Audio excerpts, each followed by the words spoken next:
I moved to South Korea for university when I turned 18. I'm now 21, and this happened over 2 years ago. Whilst there has definitely been unwanted attention from some guys in the past, most of them get the message that I'm not interested. This, however, was a little more unsettling.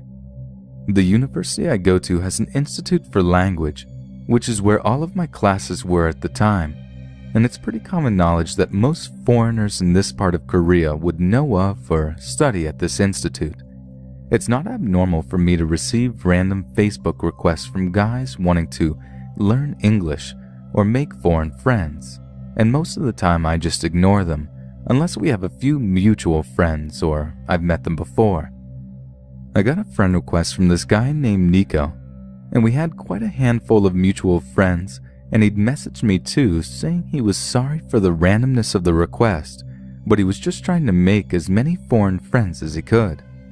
I thought, what the heck, and I accepted and messaged him back saying it was no bother. From what I could tell by his Facebook photos, he was heavily pierced and tattooed and stated he was Japanese, but had studied in Canada and could speak good English, and also a foreigner studying at my university. After a few days, he'd messaged me again and I replied, and it was casual conversation, and he would often bring up maybe meeting for coffee or a movie, which I declined, until he started getting more aggressive for no reason. Every time I'd make a comment, he'd find some way to turn it into an argument, which grew tiring super fast, so I just ignored him. He'd often ask if I had a boyfriend, to which I'd reply no, and he'd bluntly say that we should be together. It was at this point where I decided that I didn't really want anything to do with him, so I politely declined on the basis I didn't know him, we'd never meet, and we hadn't even known each other a week. He didn't take my refusal well, and began throwing insults at me based on my looks and saying overly graphic things that he'd do to me if he ever saw me. Apparently I was being stupid not to take him up on the offer, because I'd never do better than him and he'd make me see that. It creeped me out beyond belief, so I just blocked and deleted him on Facebook and tried to forget about it. I mentioned it to a friend of mine and she immediately knew exactly who I was talking about. Apparently I was not the first girl he added on Facebook and tried to bully into meeting him and being his girlfriend. After asking a few more of my friends who we'd had as mutual friends on Facebook, they'd all describe pretty similar situations involving this Nico. One girl even told me that she'd given him the benefit of the doubt and met with him, and it turned out that he didn't even go to our university, but actually lived over an hour away and would travel there daily, probably to watch and obsess over which girl he would find on Facebook next. He told her he was born in America and had never been to Japan, yet he told me he was Japanese and studied in Canada, so who knows how much of what he said to anyone was actually true. I felt a bit freaked out by this, but tried not to let it bother me. I'd never see him around and I'd blocked him, so I forgot about it. And that was until about a week or two later I received a message from him on Facebook on another account saying how he'd see me that day at school.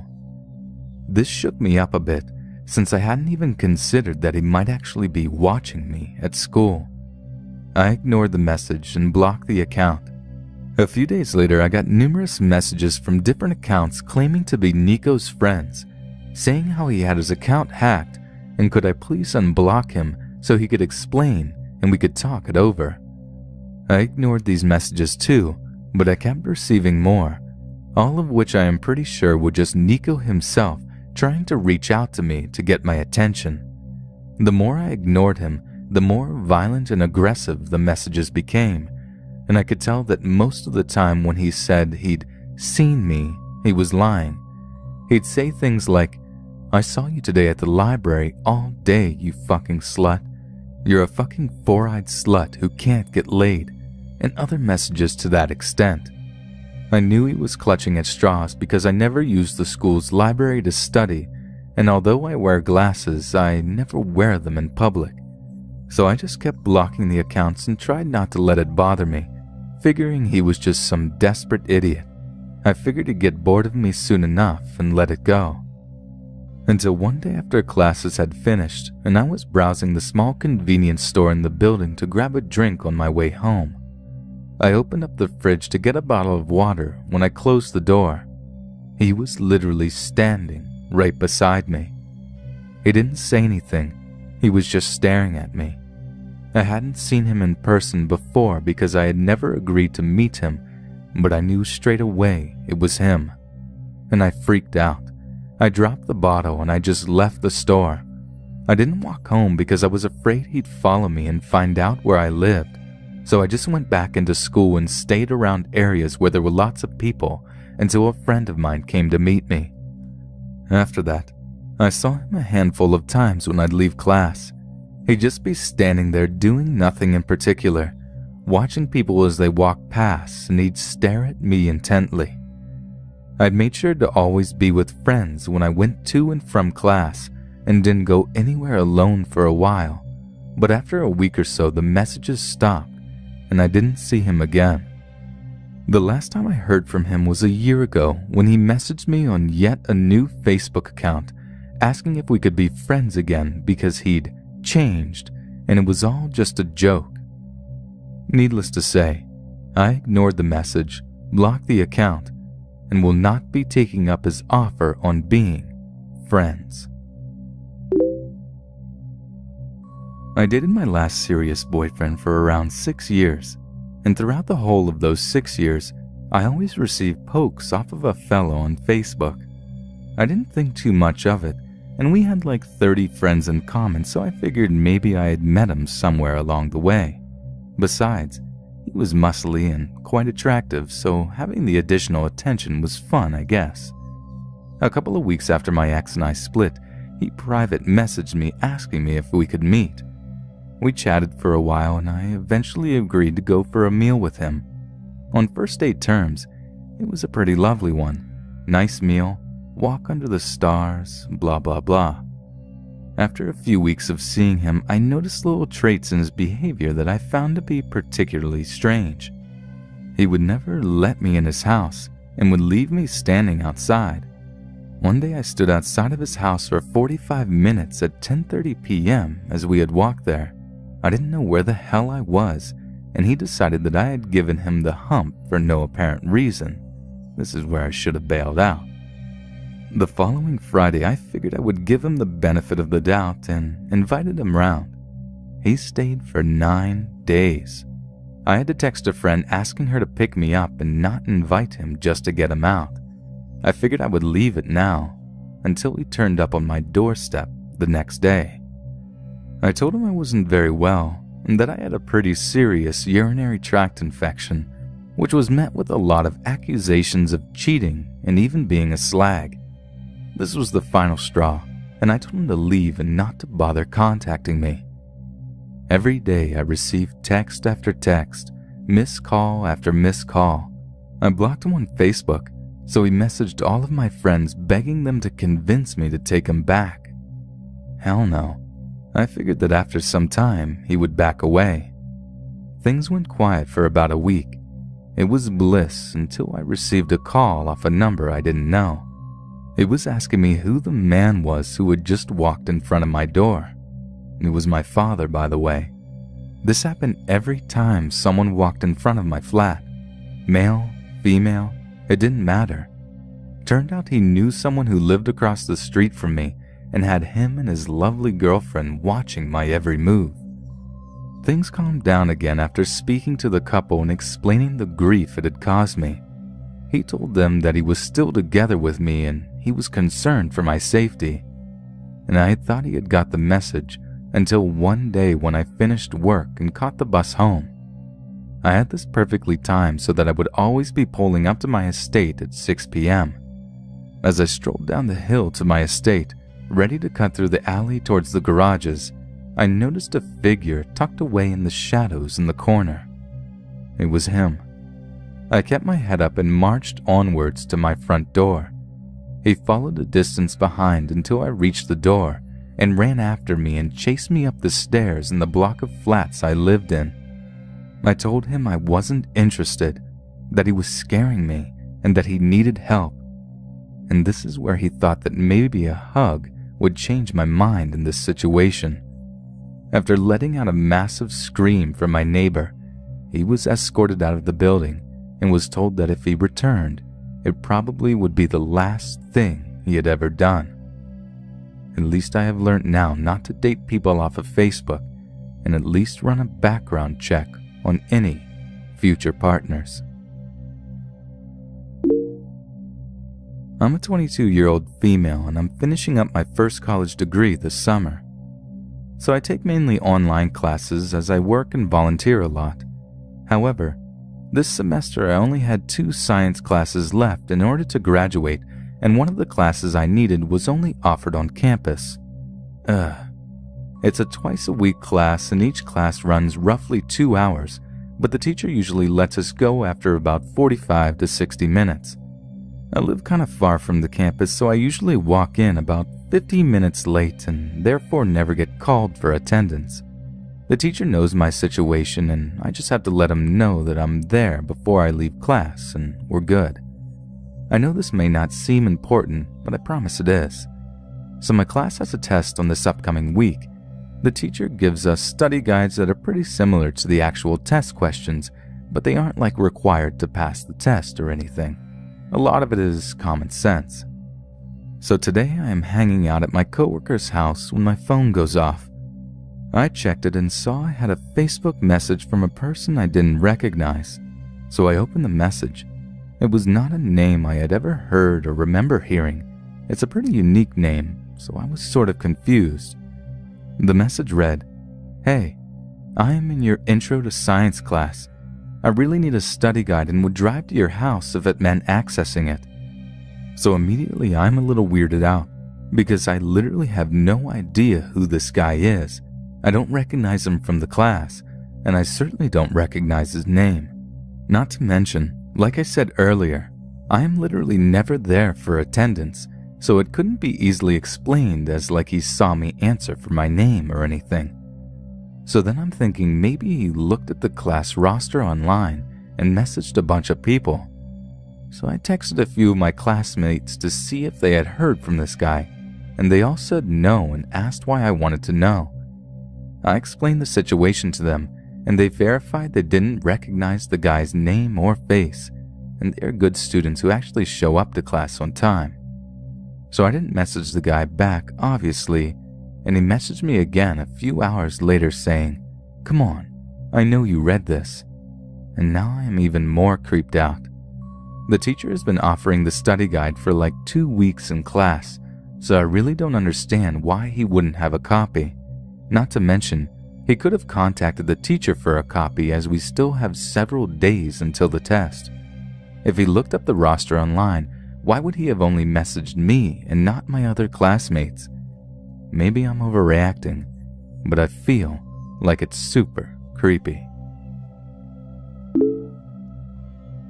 I'm a 20-something woman, American and a Francophile, fluent but not native in French.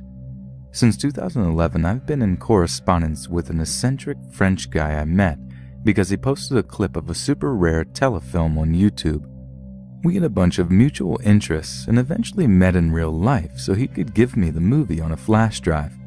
He also gifted me a book from his personal library that he thought I would like. We stayed in contact and I recently returned the favor by buying him a DVD off Amazon. It's been good. Our conversations are enriching and he's a sweet guy, just odd, as am I. He sort of switches between identities online. His real name, Jean, and then an Italian surname, and a fictional character from Gothic literature. He's very into dark romanticism. I knew him on Facebook under the name of the character, and for a while that was his email address as well, although last summer he started using an address based off his real name, so it was kind of a mix of the two. He can be hard to keep tabs on because he often disappears from Facebook without warning and then reappears as soon as he came. He's gone through 2 or 3 different accounts, all using the fictional character's name. It wasn't a surprise when he vanished sometime last fall, and I just kept my eyes peeled for him. Occasionally I do a search, and one day I found an account with his real name, although not one with the fictional character. There was no face pic, but that was typical. Since he sometimes uses his real name online as well, I added that person, figuring if he wasn't the right person, he would just decline my request / send me a message asking how we knew each other. When he accepted my request without asking me who I was, I figured it was him. This seemed to be confirmed when I first started messaging him in late February. Between then and now, we've exchanged just over 900 messages. I started things where they had left off, saying how it was good to see him back. I had just been thinking of him. I was going to email him something, but now I could do it over Facebook chat, etc. He greeted me warmly, and then when I sent him a YouTube video I thought he'd like, he proceeded to discuss it with me. He was a little less articulate than I remembered, but not so much that it became noticeable, except in hindsight. I think the incoherence isn't quite as glaring to me in French as well, since it's not my native language. And he was odd, but that was normal. In April, he returned to Facebook under the fictional character's name. We added each other and started Facebook chatting. I would chat with the two accounts indiscriminately. They were never online at the same time, so I would just talk to whichever one was on. Again, I noticed that something was off with Jean. He would say things that didn't make sense and then refuse to explain when I said I was confused. He would use flirtatious terms of endearment, which made me uncomfortable. He made a lot of typos that made it hard to follow him too. It was only later that I noticed all the typos, all the cryptic statements and non sequiturs. All the flirtation happened when I was talking to Jean, and not when I was talking to the account with the name of the fictional character. Likewise, all the most legit stuff happened with the fictional character account, like me getting his address to send him the DVD. He was just straight up nicer on that account too. I had some unpleasant arguments with real name Jean and only him. I didn't notice that at the time though, because there otherwise seemed to be a continuity between the two accounts. We discussed the same topics on both, and while the speech patterns were somewhat different, like I said, more lucid and friendly on the fictional character account, there were also notable similarities. The same Italian expressions got used, for instance. Real name Jean called me Bella Ragazza, a flirtatious gesture that made me slightly uncomfortable. Fictional character Jean, while making fun of a Roberto Alagna album cover, called him Bel Oyomo. They both used the expression no problemo at various points. They both complained about the French far right. It seemed seamless, until it wasn't. On Saturday, I saw real name Jean online and started chatting with him, asking him if he heard about all the stuff that had happened that week in the US. When I brought up marriage equality, he became very homophobic, which surprised me because I had known him to be a decent guy. We'd argued about non-binary gender before, but straight up vicious homophobia, slurs, etc., and it came as a shock to me. I started to fight with him and he became very hostile, saying nonsensical and paranoid things like, "If I come to your city, you'll hide with your friends so as not to show your face at the supermarket," and telling me to stop talking to him. None of this made any sense to me given our 4-year history, his past affectionate behavior, etc., and I asked him, "So we're not friends anymore?" trying to figure out what the hell was going on. He responded that friendship means nothing on the internet, which I found bizarre because we met in real life in the summer of 2011 and had been planning to meet again last year, except that he had been out of town. A while later, I saw that fictional character Jean had liked and commented on one of my photos. Another thing I only realized in hindsight was that all the likes and comments were from fictional character Jean, not real name Jean. I went to Facebook chat, only real name Jean was on. I asked him why he was liking my stuff when he told me to stop talking to him. Furious, he responded that he hadn't liked anything. "Where do you see my name?" I said. "Well, not your real name, fictional character." He said, "So?" and told me to fuck off. At this point, I was reeling in confusion. What the fuck was happening? Was he having a dissociative episode? I resolved to talk to real name Jean when he came online to see how he acted towards me, and if he was civil, to confront him with his behavior under his other account. He came on early in the morning, and I rushed to talk to him, both deeply unsettled and dying of curiosity. "Hi, can I talk to you? It's kind of urgent," I said. Him. "Urgent? Sure, what's up?" "So when I was talking to real name Jean, you're the only one I'm talking to, right? This man is you." And I linked to the Facebook page, to which he responded, "Not at all. In fact, I don't have a Facebook account under my real name. This person is simply homonymous." He confirmed that he only been back on Facebook since April, the time when the fictional character account reappeared. He was pretty distressed to learn I'd been talking to this guy for 4 months thinking it was him, and even more distressed to know that the guy was a dick, and I thought even for a moment that he also was a dick. You're probably wondering how it took me so long to figure it out, and all I can say is that because I took for granted the real name Jean and fictional character Jean were the same person, it never even occurred to me that they might not be. Them being the same person was the null hypothesis, and the idea that they might not be, that real name Jean might be pretending, was so incredibly crackers that it never crossed my mind, not once. You're probably still wondering how I could simply have taken for granted that real name Jean was my friend when he gave so many hints that he wasn't. And I have to remind you the degree to which he simply went along with everything I said. I would talk about stuff specific to my friend, stuff that must not have made any sense to the man I will now call fake Jean, and he would act like he knew what I was talking about. The idea that he was lying, faking, or delusional was unthinkably bizarre. Today, after I walked home from school, I changed into my PJs and browsed Let's Not Meet, just like I do every single other day.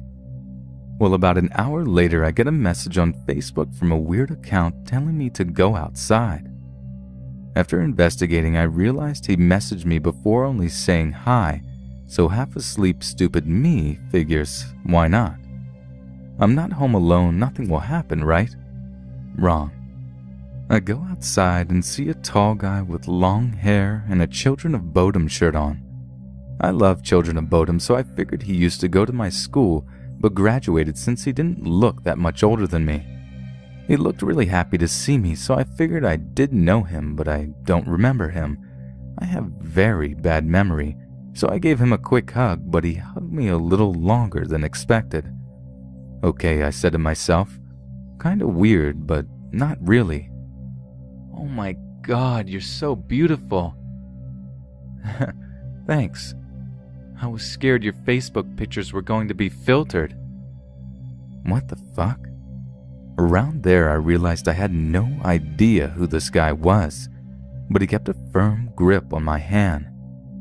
"Come to my car. It's over there." He pointed to a little broken down red car at the end of my block. "No, I have to take care of my sisters," I said. I was completely alone. "Come on, just for a while." He started pulling my arm, and my alarm bells were screaming. "No, I have to go." I pulled free and quickly turned to my house when he grabbed my wrists. He mumbled something, then grabbed my ass in a very tight grip. I'm 5'3" and he was like 6-something, so he was hovering over me. "Let me lick your asshole." What the fuck? I guess it was the fight or flight response that kicked in, and I just squirmed until I broke loose. He grabbed my face and tried to kiss me, but I lightly punched his shoulder and told him to get the fuck away. Thankfully, my neighbor from across the street saw everything and started screaming at him. He let me go and bolted to his car and sped off. My neighbor came over to me and asked me if I was okay and walked to my house and got me water and called the police. All we could provide is a small red Honda with a tall male with a COB shirt and long hair. They told me they'd call me if they found him to let me know I'm safe, yet they haven't called. I'm still scared, and I'm still grateful my neighbor was home early, and I still have my sanity. I haven't had a lot of creepy things happen to me, but reading a few stories here reminds me of this event that happened just over a month ago. I sometimes receive random Facebook requests, and my general rule is to never accept a request from a stranger.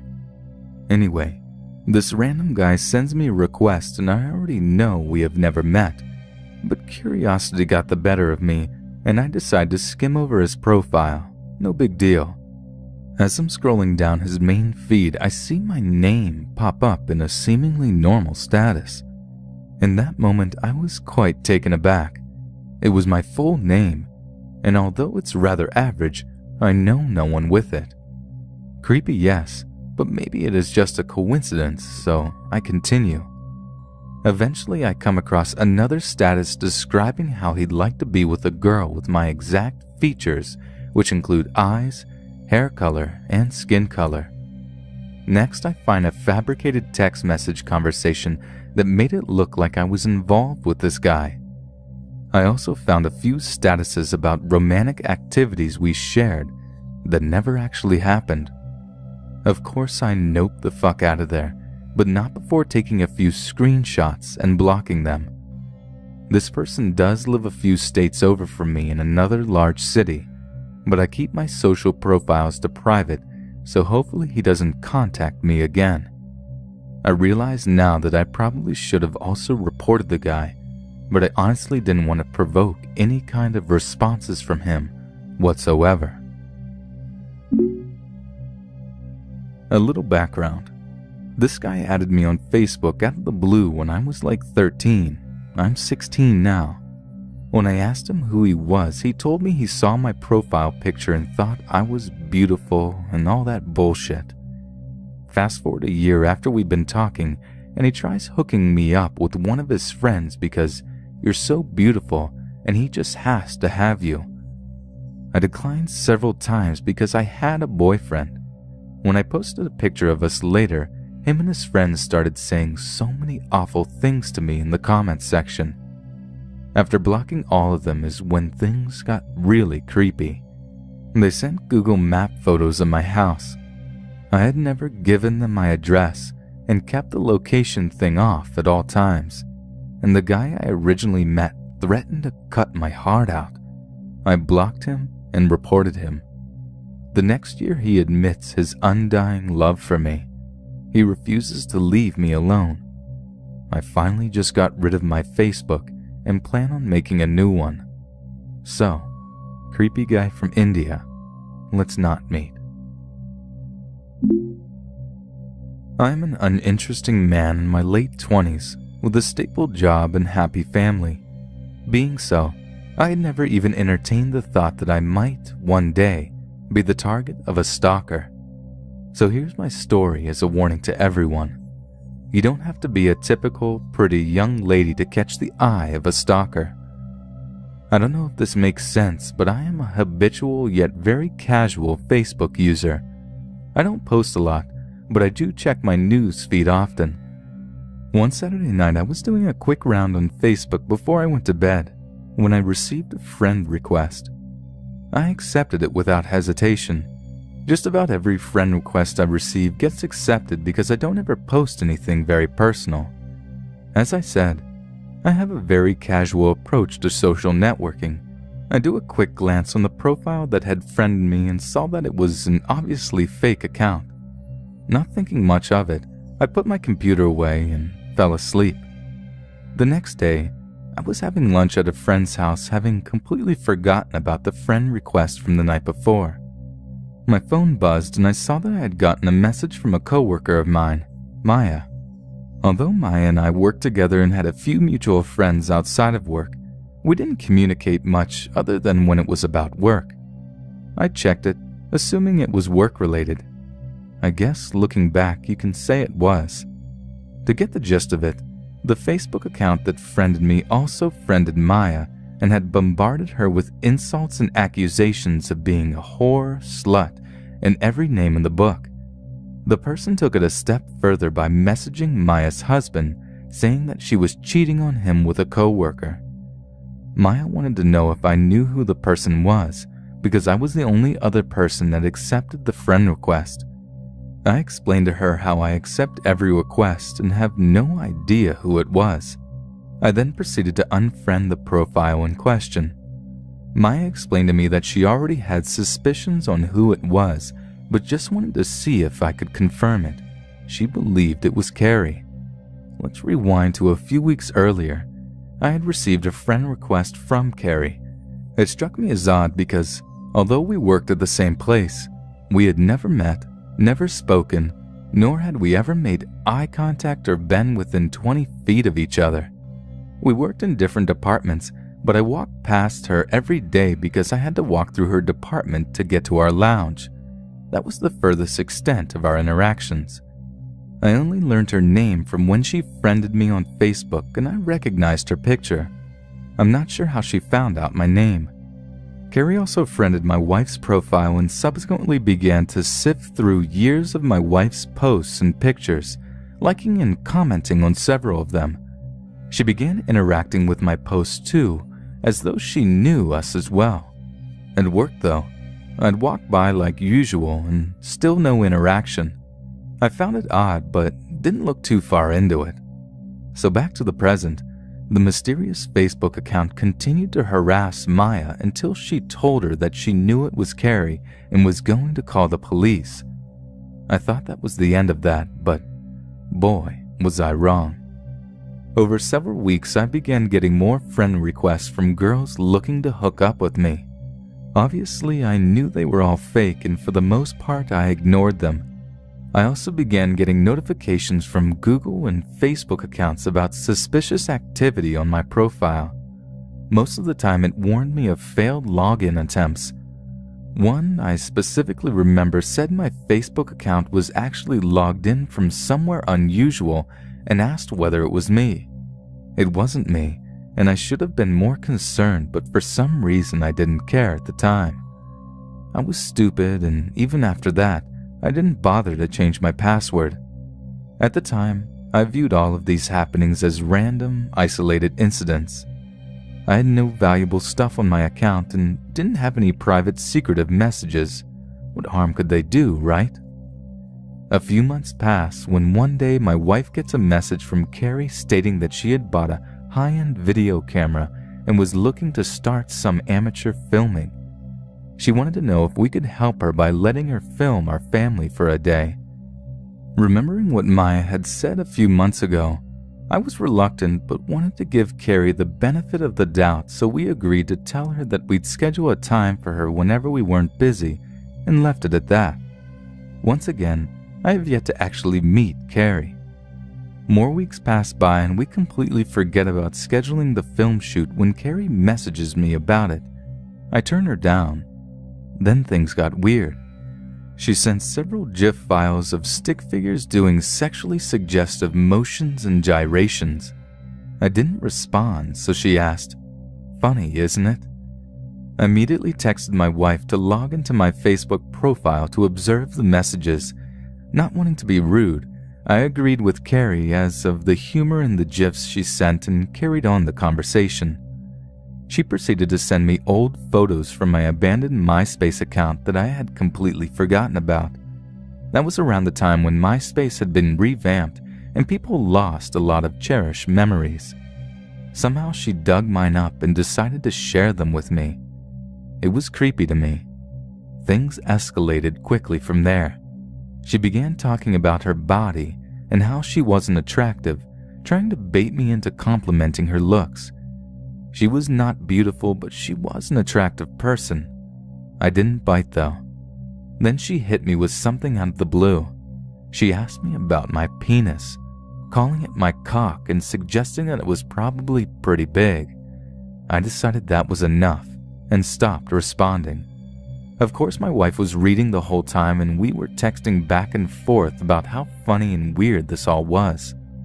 I continued to go to work and still awkwardly never actually met Carrie. I especially didn't want to strike up any conversations after that. Carrie messaged me one final time asking for a favor. Maya had blocked her profile and Carrie suspected that Maya was saying bad stuff about her, so she wanted me to check her profile to confirm. I told her that I wasn't going to stalk Maya for her, and that was that. Just between us though, I did check, and no, Maya couldn't care less to waste her time talking about Carrie. Around this time, my wife got a text from an unknown number. The person knew her name but was trying to remain anonymous and was trying to flirt with her. We were with a bunch of friends at the time, and we all thought it'd be funny if we all text flirted with this person at the same time to annoy them. Once again, I never thought to connect any of the incidents. Carrie eventually quit work, and I never saw her again, but I continued to get suspicious activity and friend requests that I, stupidly, continued to write off. I had all but forgotten about Carrie. Then, I'd say over a year later, I get a bomb from my wife. A good friend of ours texted her that I was sending her very inappropriate messages on Facebook. I had been busy running errands all day and hadn't really checked my Facebook at the time. I found that my password had been changed when I finally logged back on. All of my messages had also been cleared. I had no idea the extent of what happened until I started hearing from people that I was being very suggestive and nasty to them. The thing was, these weren't random women on my friends list that were targeted. These were women that were close to me, good friends, my wife's sisters, my friends' wives. These messages weren't holding back either. They went all out in graphic detail about what I wanted to do to them. I felt completely violated and humiliated. I couldn't imagine how the women felt. My wife and I were really close to our families and friends, and every other week or so, all of our friends would get together and drink, BBQ, watch movies or sports and hang out. We'd seen several families over and never had a problem. All of them said they understood what happened and that they know it wasn't me. Deep inside though, I could see that they felt that it possibly, potentially, probably was me. Over time, more and more of them stopped coming over to the point where my home started to feel empty.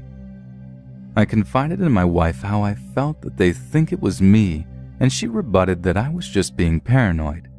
She argued that our friends were just busy with their lives, that they'd eventually come over when they were free again. I then learned that someone had created a Facebook account using my name and picture and had continued harassing the same women. One of them posted a picture of the conversation with this false me on Facebook.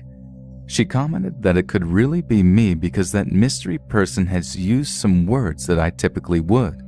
She also stated that the person knew my friends and family extensively. My heart instantly shattered reading that. I quit checking my Facebook for the longest time, and I guess I fell into a mild depression.